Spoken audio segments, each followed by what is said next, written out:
This is Brendan.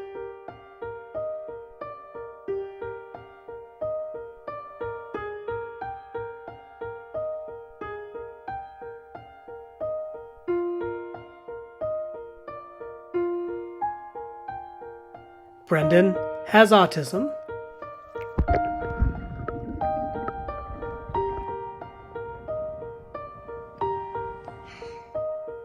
And this is his dog, Blue. He's another story. Blue is also the color of autism awareness. This is a story about Brendan and Blue.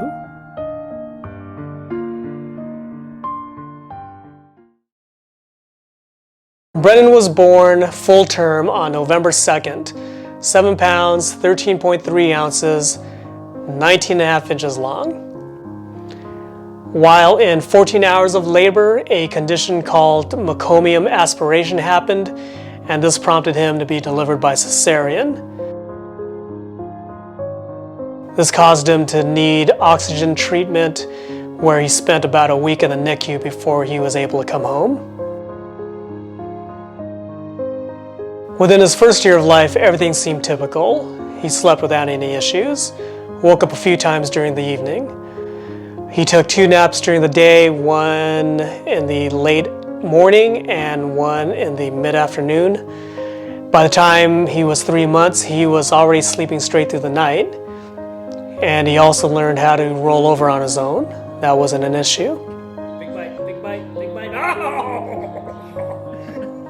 His eating habits were good too. He drank formula regularly, and once he was able to eat solids, he didn't have an issue eating anything that we did.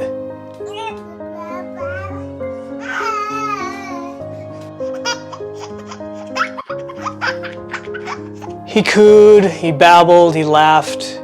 His first word, I think, was dada. We had this battery-powered rocker, I remember, that he loved. We loved it too because it helped put him to sleep during those afternoon naps. We used it so much, though, that I think it flattened the back of his head. And so he ended up needing therapy for that. But he didn't need one of those full-on helmets either.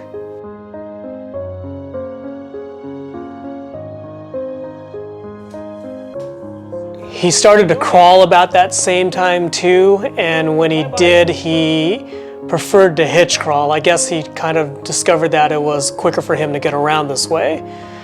But the therapist who was working on his head at the time encouraged us to try to get him to use all 4 limbs when he would crawl, because it was thought to have an influence on more even brain development.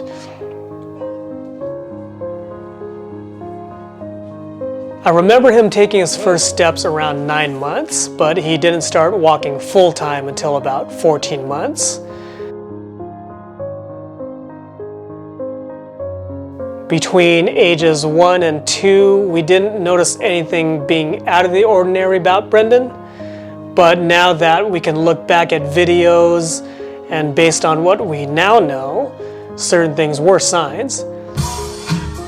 If there was one thing that was non-existent in Brendan's late infancy into his toddlerhood that was clearly missing and a concern, was his inability or disinterest in using body language to communicate. Ready for breakfast? Here it is. Like, he never learned to, reach for something or point at something and then look back at me as if to say, hey, you, I want that. What are you doing? Practicing standing on your head, or are you practicing yoga? Maybe certain sensory behaviors started around this time as well. He would walk across the floor and he would place his cheek on the cold tile floor as if he liked that. He would also sometimes purposely bang his head on the floor, not in a violent way, but seemingly just to kind of experience what that felt like and the sound it would make.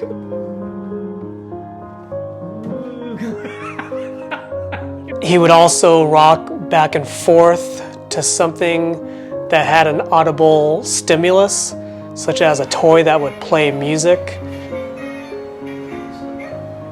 But I can also say, despite the signs, that he was a happy kid, full of plenty of expression.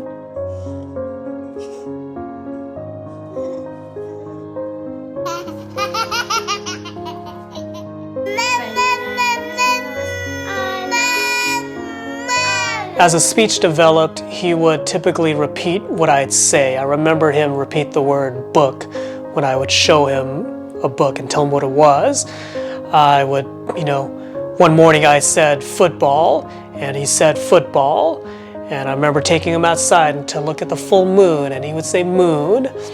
There was a handful of words he would say that were repeated, but he never learned or discovered vowels or adjectives that he can, that would help him try to put together broken up sentences and try to communicate. Seemingly he just didn't have an interest to use words. But I remember being at my parents' house one day, and as we were leaving, he says, with expression, "Bye."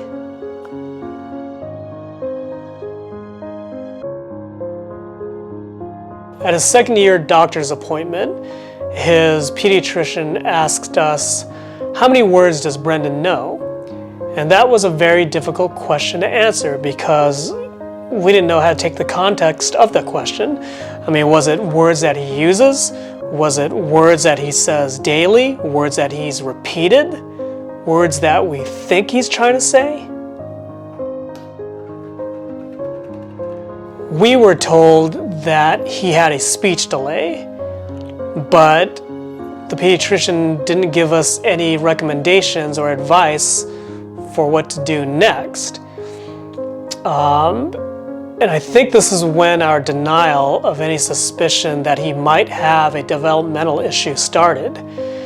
It felt like his pediatrician was hinting something to us rather than just telling us what is concerning.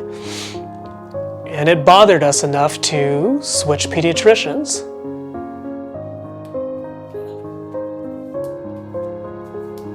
At that point in time, we clearly had our concerns. We inquired with friends and coworkers and family about their kids and asked questions about, when certain speech behaviors developed and how they were like and at what age. But we would get reassuring responses like, oh, he'll start talking, and when he does, you'll wish he never started. And that did happen much later than expected.